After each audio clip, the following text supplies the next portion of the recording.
Freddy Adu came into this world as a star. Born in Ghana, he would start playing soccer pretty much as soon as he was born. As soon as he came out the womb, he was kicking the ball. When he was only 5, he was already dominating against competition 3 times his age. The world was Freddy's oyster, so what went wrong? I'm JB Football, and today we'll be looking at the story of the next Pele, Freddy Adu. Before we get into the video, I just want to say I'm back. This is the type of video I'm going to be making from now on, and let me know if you guys want more Chelsea videos, because these are going to take a couple weeks to make, so videos aren't going to be as frequent, but they're going to be about 20 minutes long. Quality over quantity, as they say, and they're going to be telling stories about different footballers and the amazing stories of the beautiful game. So if you enjoy this type of video, please like, comment, share, subscribe, give me tips, and tell me different ideas and people you want me to cover next. Alright, so I really hope you guys enjoy this video, and let's get into it. Freddy Adu was born in Tema, Ghana. You see, Freddy was a very lucky boy. He was given talent for the game that showed him to be one of the world's greats when he couldn't even talk properly. When he was just 8, luck would strike once again for Freddy, or his mother, this time in the form of a green card. Freddy's mom won a visa lottery and was able to move her family to Maryland in 1997. As soon as Freddy touched down in America, his talents were apparent for all to see. Everyone that watched him play was simply mesmerized at what he could do with the ball. Every day on the playground, all the kids and even teachers would gather around to see him play and to see just how good this kid actually was. Luck helped out Freddy again, as one kid was so impressed with what he could do, he told his parents, who got Freddy to sign up with their club team immediately. In his first game he played against one of the best teams in the area, he dominated. He didn't care that they were one of the best teams in the area. He scored both goals and the game was 2-1 and Freddy's team won. After the game, the coach of the other team offered Freddy a scholarship to go to a 5-figure-a-year private school after only one game of club soccer. He took it and was now well on his way to superstardom. Soccer also wasn't the only thing Freddy was good at. With his smarts, he was able to skip most of middle school and get to high school early. He was also a natural in any other sport he tried, putting up 28 points in his first basketball game and beating avid golfers in his first ever time playing the game. This kid was simply incredible. Even with all his other talents, Freddy was still close to a godlike figure on the soccer field. He joined the Olympic Youth Development Program, and the US Soccer Federation watched in awe as an 11-year-old dominated against 17-year-olds. It would come with his school, the Cougars, when he would really shine. The boys, led by Freddy, went to Italy to play against the best teams from all across the world. This challenge, playing against kids much older than him that had been preparing in all the best academies for all their life, would be too much. But, of course it wasn't. Nothing was ever too much for Freddy. He led his team to win the whole tournament, being named MVP of the tournament. Inter Milan, one of the world's biggest clubs, liked what they saw so much they offered an 11-year-old Freddy a $750,000 contract. At 11, most kids weren't even finished with elementary school, but Freddy was not most kids. But here, guided by his coach and his mom, he declined the contract and went back to America, where he continued to shine. This may have seemed like a mistake, but in the present it wasn't. He had scored 25 goals and 12 assists in 16 games in his first varsity season as a 12-year-old. That's right, he was playing varsity soccer as not only a freshman, but a 12-year-old. That's just crazy to think about. Seeing as the competition was too weak for him, again, after finishing his varsity season, he wanted to move up even more. He moved to the U17 Elite Soccer Academy. Again, Freddy showed how gifted he was, attending one of the best schools, the Edison Academic Center, as well as being a 12-year-old in a 18-year-old setting, which is still crazy for me to think about. Here, he would play exhibition matches against professional MLS teams and looked better than all his professional counterparts. He was shining for the whole country to see and was now catching the attention of the national media. Millions knew his name before he was even a teenager, and he still seemed unfazed. Freddy could do no wrong at this point. His coaches hired mental conditioning coaches to help him out and also professional mentors, but he seemed to get better and better with the pressure. Competition after competition, he'd be the highest goal scorer, MVP, and everyone, including the whole of the American media, seemed to be infatuated with him. Before the time he was 14, it seemed like it was time for Freddy to move up from youth soccer to the professional game. His step up came at the end of 2003 when he signed a 4-year contract with DC United, which earned him over $500,000 a year.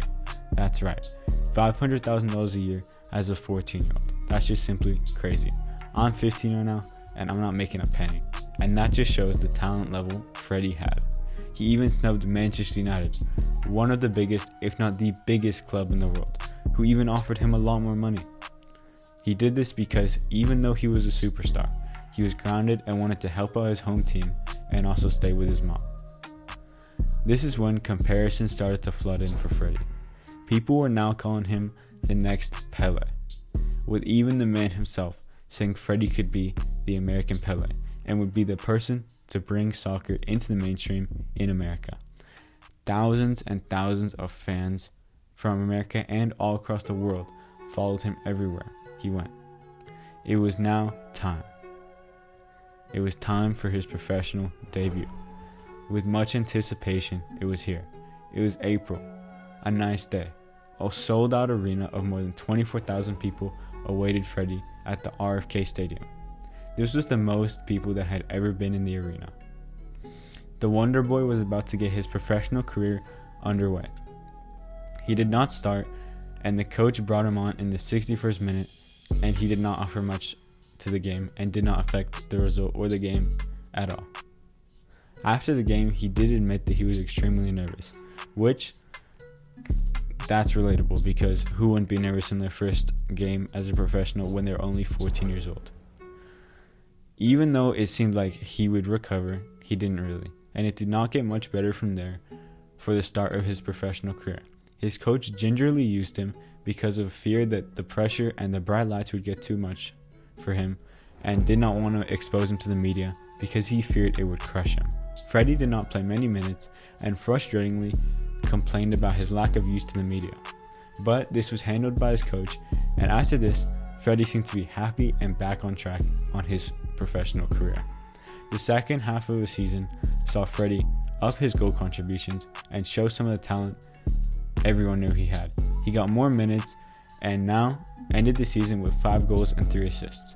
Pretty good for only playing 1,400 minutes, and if you think that he was only 14 years old playing against professionals that had been playing for some 20-30 years, that's amazing. The playoffs were here, and this is where Freddy really started to heat up.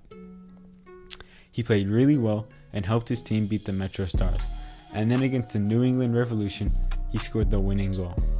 That's crazy. As a 14-year-old in a professional league, as one of the biggest games of his life, if not the biggest, he was able to keep composure and score the winning goal. It was now time for the championship, the MLS Cup. Freddy played very well, and his team won the championship. In his first season as a professional, and not even 15 years old, Freddy was able to win a chip and help his team, although in the final, he was outshined by some of his teammates. The next season, everyone held high hopes for the next Pele. However, there was no improvements, and again, he did not start many games, which cost him a seat in 2006 with America to the World Cup. Now he was really frustrated, and he started to complain more and more to the media once again. Now 16, he felt his coach was not using him right, and he felt his career at United was becoming stagnant.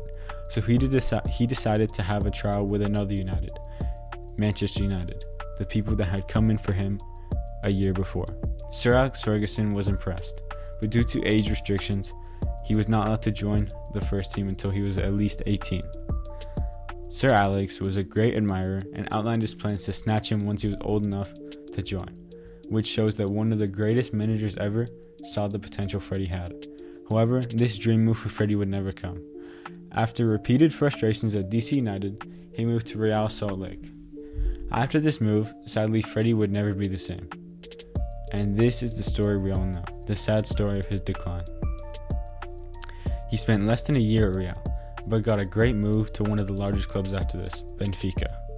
Now, people saw the move to Benfica, and now in Portugal, instead of Pele, people may think, oh, he might be Eusebio. However, Benfica and Freddy were not a match, and he barely played any games there, and he went on 4 different loan moves. and sadly, none of them worked out for him, and none of them were successful at all. It was now 2011, and Freddy's career was in tatters. As a person with so much spotlight, he was now seemingly an unknown. He returned home, trying to salvage his career and use his obvious talent. Surprising to many, in 2011, years after he made his debut, his return home came when he was only 22 years old. And it seemed like he still had the motivation and the obvious talent to be one of the world's best. And he even said himself that he wanted to be playing in England or Spain by the time he was 25. However, his return to DC United, his hometown team, reaped no rewards. The coach was gone, but Freddy was still the same. He would then be lost in the football world once again. He had many trials and short stints with minor clubs, but nothing got him back on track to where he once was. After all the Pele and the Eusebio and all this, Freddy retired and seemingly was done with soccer after what we would call a terrible career. Everyone thought that his career was over after he retired from the Las Vegas Lights, a team that's not even in the MLS and is, fun fact, my hometown team. But he tried to make a comeback in October 2020, but it did not work at all. He failed, and in February 2021, he was released from a third-tier side in Sweden. This, I believe, will be the end of Freddy's career. The coach there said he was talented and a nice guy, but he was missing something. The coach said he either didn't have the motivation or the mindset, and definitely did not have the physicality for professional soccer. So that was the sad story of Freddy Adu, the American Pele. I really wish that his career had worked out, but it's just the way life goes sometimes. I really hoped everyone enjoyed this video. Please like, share, subscribe, and comment. And also, give me any tips and suggestions for other videos you want in the future. Have a great day. Peace.